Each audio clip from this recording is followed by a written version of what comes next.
All right, welcome back to my channel, the Christian Constitutional Conservative. And we're going to go ahead and look at Governor Ron DeSantis's interview with Jake Tapper. So let me go ahead and play this. Now, this is only a 17-minute video, so I don't see the longer version, or I didn't see the longer version. We'll play this one. If I do see any longer versions, I'll post more.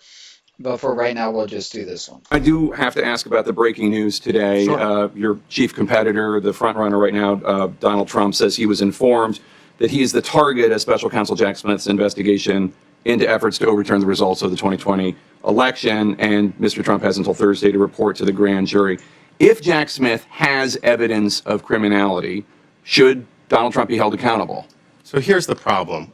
This country is going down the road of criminalizing political differences, and I think that's wrong.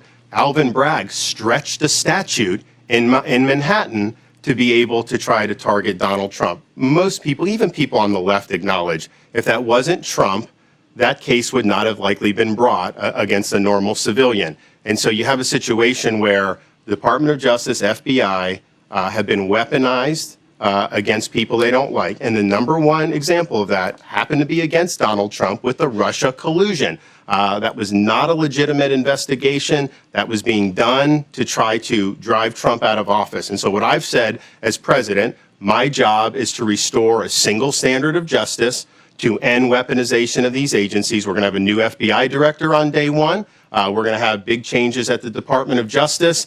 Americans across the political spectrum need to have confidence that what is going on is based on the rule of law, not based on what political tribe you're in. And then the second thing I would say is this country needs to have a debate about the country's future.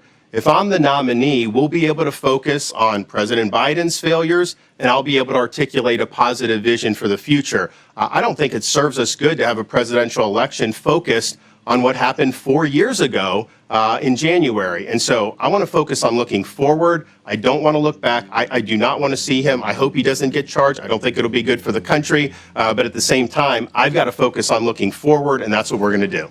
All right, so I do agree that we need to, something needs to be done about the FBI, the DOJ. I suggest we just disband it. That's just my opinion.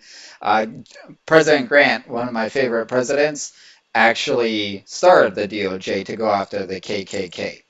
Well, there's no more KKK, or at least not, they're not in that position of power anymore. But the KKK was basically the strong arm of the Democrat Party. So they were a government. They didn't work or with the government, but they were a part of government structures that were used in order to intimidate and go after political opponents, whether they be black Republicans or white Republicans. And that's the same way the DOJ is acting today. Okay, that's the same way it's acting today. So something needs to be done about that. It needs to be put in its place. And really, not just the director of the FBI needs replaced, everything down below needs replaced. So that director of the FBI needs to fire the people under him and replace them with good people who will fire the people under them. Because unfortunately, right now, the president can't change everybody, every work, every office, every clerk, everything. They're not allowed to do that. So the head of the FBI, the head of the DOJ, the head of all these departments need to put in place their people who will fire the people under them and work like that down the line. Jack Smith has prosecuted Democrats, too. I mean, he prosecuted, or at least was part of the prosecution of Senator Menendez, Senator John Edwards.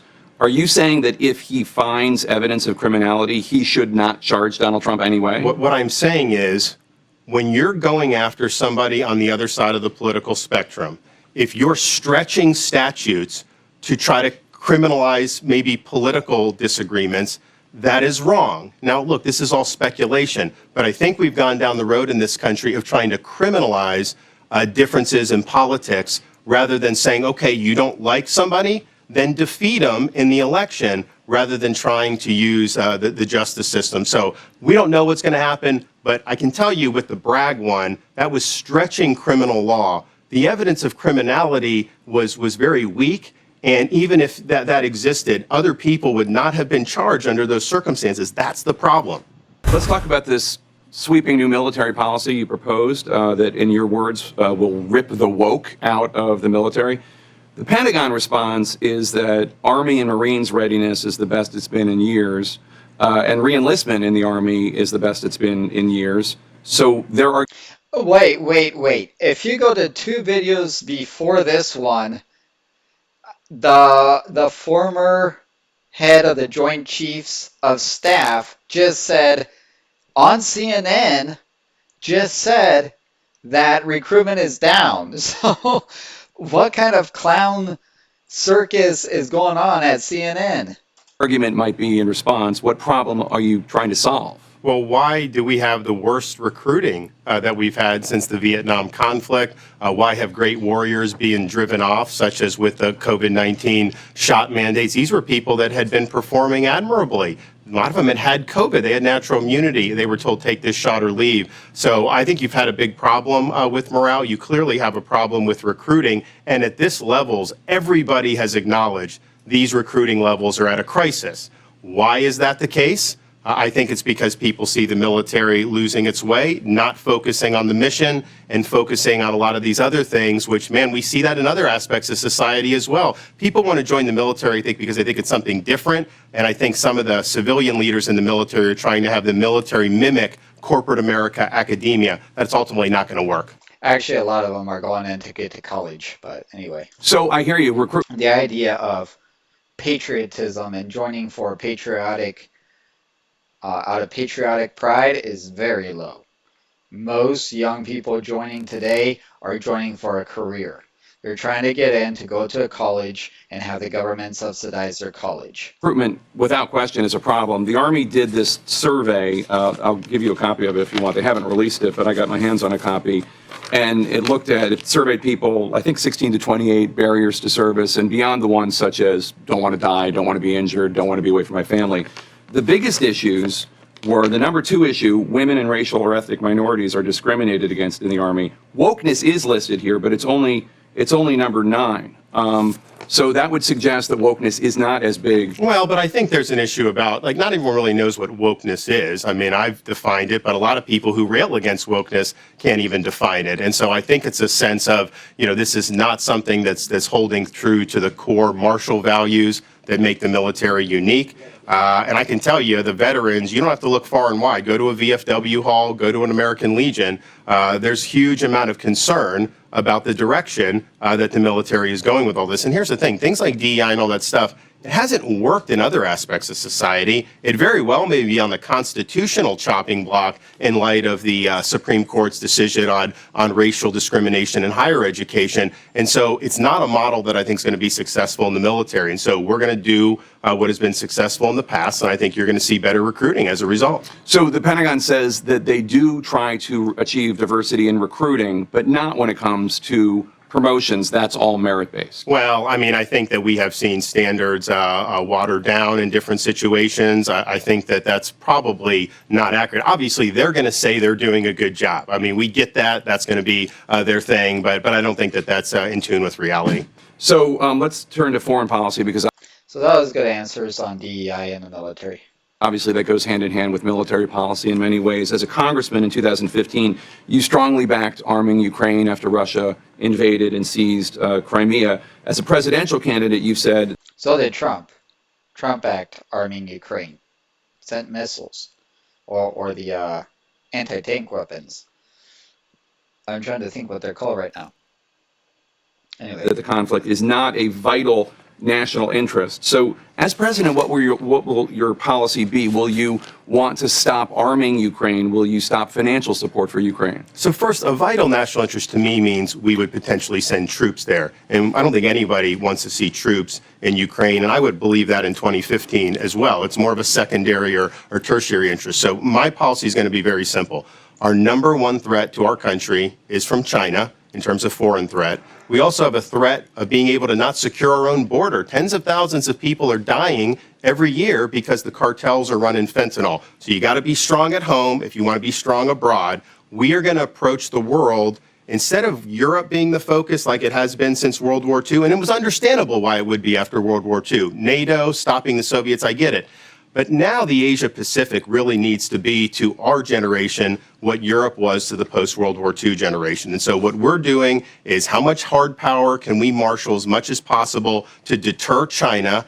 I think we're in a situation now with how weak we've been that we are going towards maybe having a conflict with China. I think the way to deter that conflict with China is to be strong. So I would have the Europeans do more in Europe. That's more in their backyard. That's more of an interest for them. You know, I would be willing to be helpful to try to bring it to a conclusion there, but I am not going to diminish our stocks and not send to Taiwan. I'm not going to make us less capable to respond to exigencies. And you got to care at least as much about your own border as you do about foreign borders. So when you talk about trying to bring an end to the conflict, would you push Zelensky to make concessions to Russia to cede land that Russia seized in its attack? So what I would say is what the goal should be a sustainable, enduring peace in Europe, but that one that does not reward aggression. And there's going to be different levers that you're going to be able to pull. We will pull some levers against Russia. We're going to be much more aggressive on energy and export because I think that's been Putin's lifeline. I want the Europeans dependent on the United States for that, not him. We're also going to turn the screws on the Iranians. The Iranians have been one of Putin's biggest benefactors, and they've benefited from Biden's approach there. So we'll use the leverage that we have, but the goal is going to be a sustainable peace that does not reward aggression. What do you All right. Well, with NATO, we really need to. With NATO, we really need to get out of NATO. All right. They just added 2 new countries. I think we can leave now. We shouldn't be paying them. Russia isn't as strong as it was during the Soviet Union. It's got a weak military. I mean, if it had a strong military, Ukraine would already have crumbled by now. And I say that because people will say, oh, well, but they've been receiving weapons from the Allies. Yes, but Russia has a larger, more manpower than Ukraine. And they should have taken Ukraine a long time ago, not now.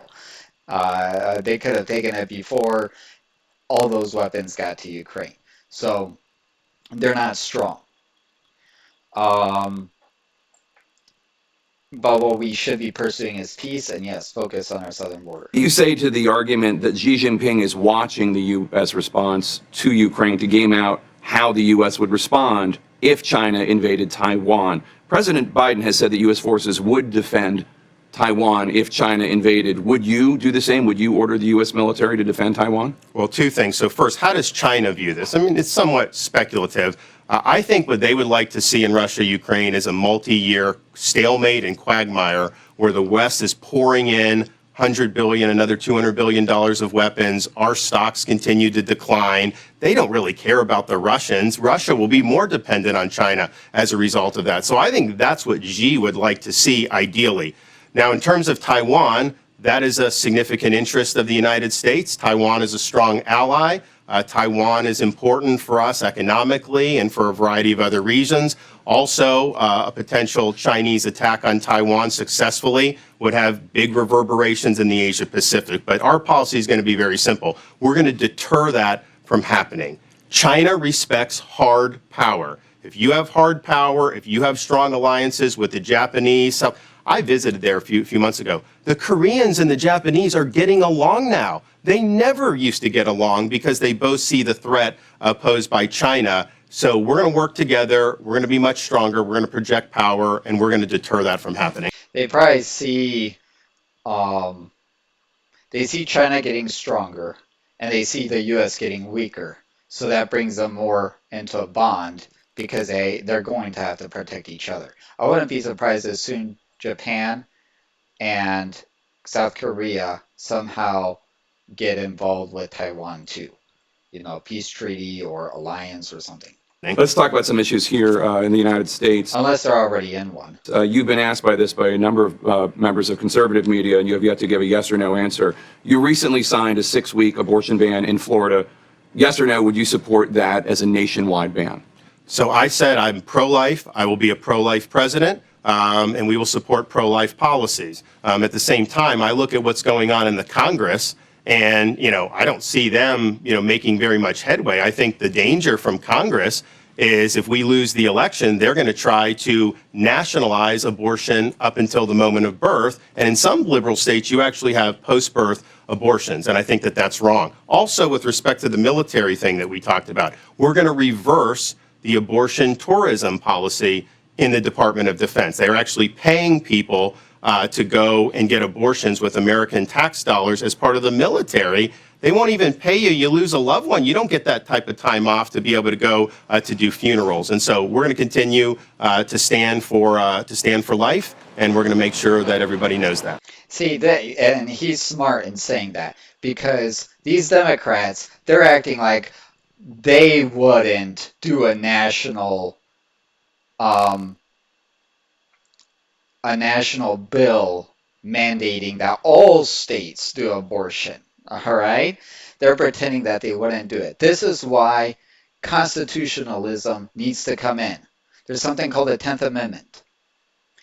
States get to decide moral issues. If you go over to my history channel on Modern Josephus, if you go over there, you will see, you can follow me on Rumble too, Modern Josephus, like the Jewish historian. You'll go there and I critique or react to different videos. And one of the videos I reacted to was talking about our Constitution, when the Constitution was formed. And this channel is the guy there is more of a liberal, as I point out in those videos, but even he admits that states in our Constitution, in our constitutional republic, states get to decide morality in their state. All right? So as a constitutionalist, yes, I'm a Christian first. I'm against all abortion. But as a constitutionalist, this decision belongs to the states, and no national bill can be passed either for or against. Neither. If you want to make abortion legal up to the moment of birth or after, it must be by an amendment. If you want to ban abortions totally, it must be by an amendment. If you want to ban abortions by 6 weeks all over the country, it must be by an amendment, because I am a constitutionalist, and that's doing it by the Constitution. So this issue gets into the state of the race, because some of your supporters are disappointed that your campaign has yet to catch fire the way they would want in terms of polling. One Republican pollster, one who is sympathetic to you, I was asking her about your campaign, and she said she thought the issue was you bumped up at the beginning because voters, Republican voters, saw you as a more electable conservative like Trump, Trump without the baggage. But then they say as you go further and further to the right on some of these divisive social issues that could alienate moderates, suburban moms, etc., Republican voters see you as less and less electable. What do you say to that analysis? Well, I don't think it's true. I mean, the proof is in the pudding. I mean, I took a state that had been a 1-point state, and we won it by 20 percentage points, 1.5 million votes. Our bread and butter were people like suburban moms. We're leading a big movement for parents' rights, to have the parents be involved in education, school choice, get the indoctrination out of schools. And of course, there's bread and butter issues that matter too. Inflation, more economic opportunity. Florida's economy is ranked #1 of all 50 states. We've worked hard to make that happen. Crime, you see crime in all these different communities that is now even going into suburbs in some areas. So I think that there's a lot of things. I don't think that's the reason. I think the reason is I was getting a lot of media attention at the time, coming off the victory. I had to do my job as governor with my legislative session, and we had a great legislative session. We did a lot of great things, actually things that appeal to huge majorities of the population. So I think that analysis is wrong.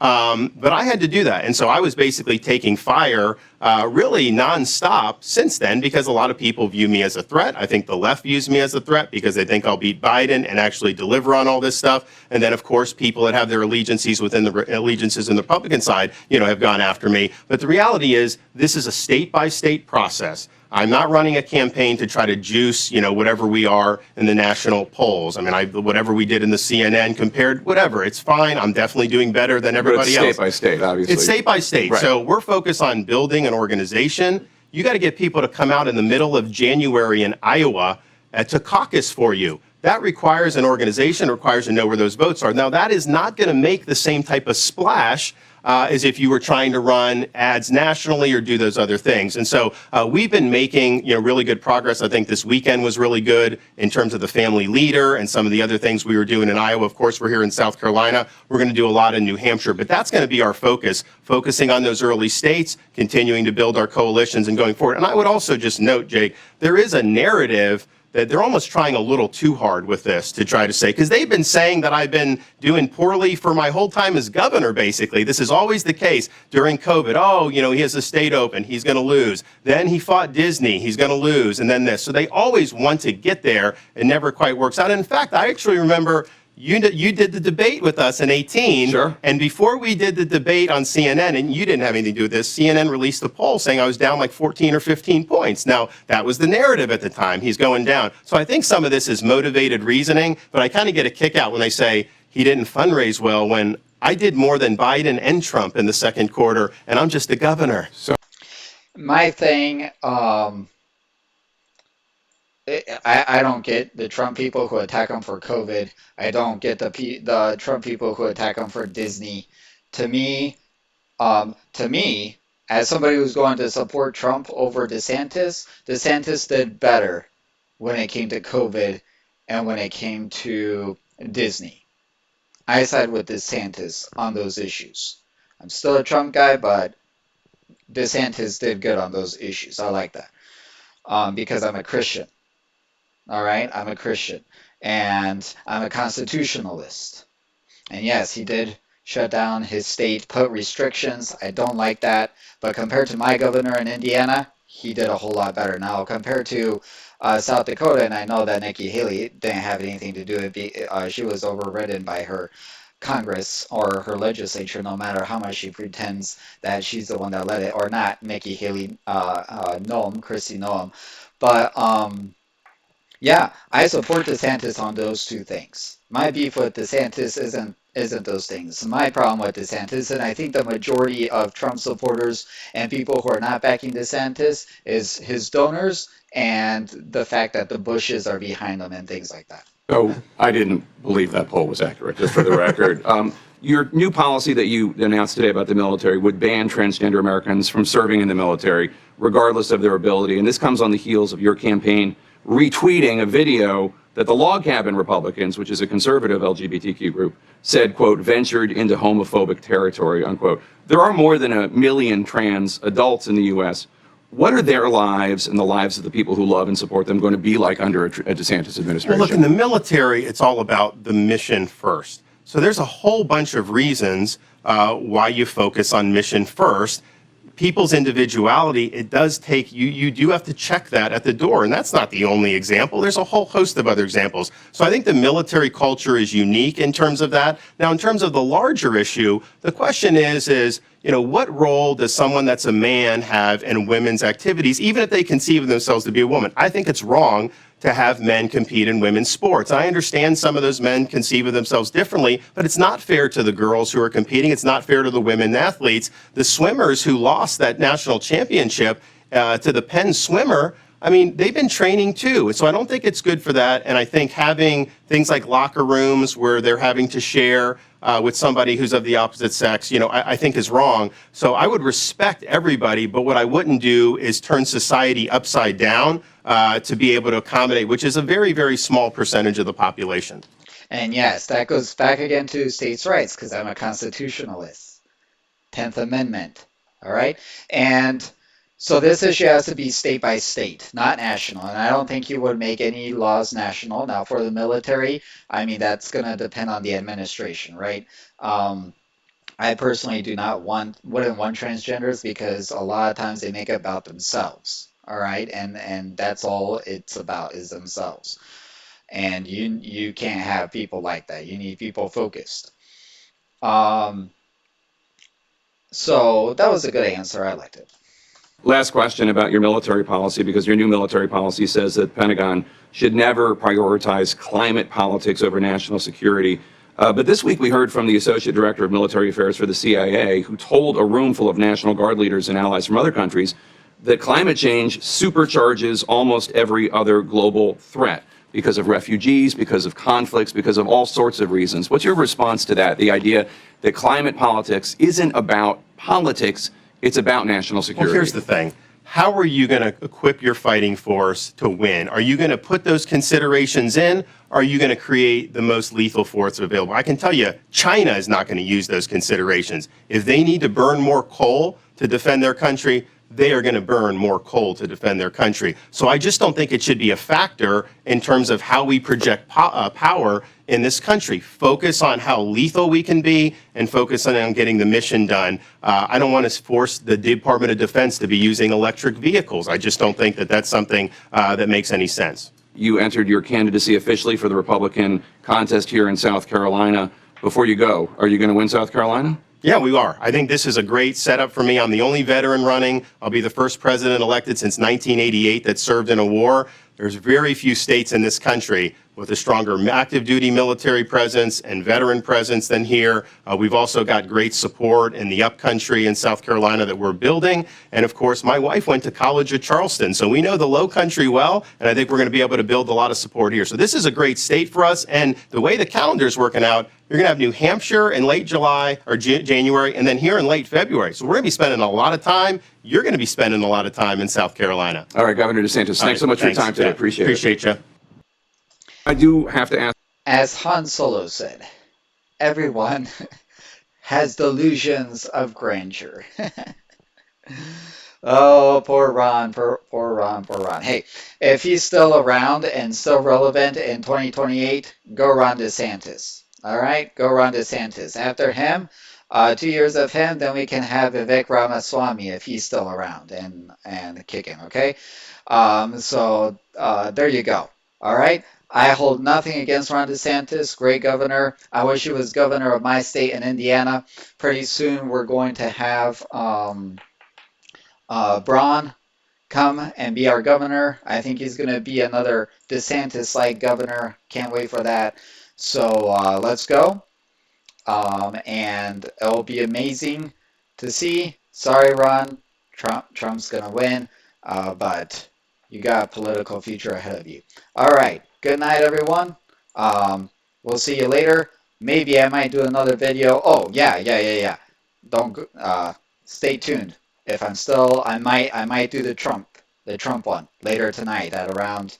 It ends at 10 p.m. Eastern time. I'm Eastern time, so hopefully after 10, I'll watch it, record a reaction to it, post it. So stick around. Like, share, subscribe, comment down below, and we will see you guys later. Have a good evening.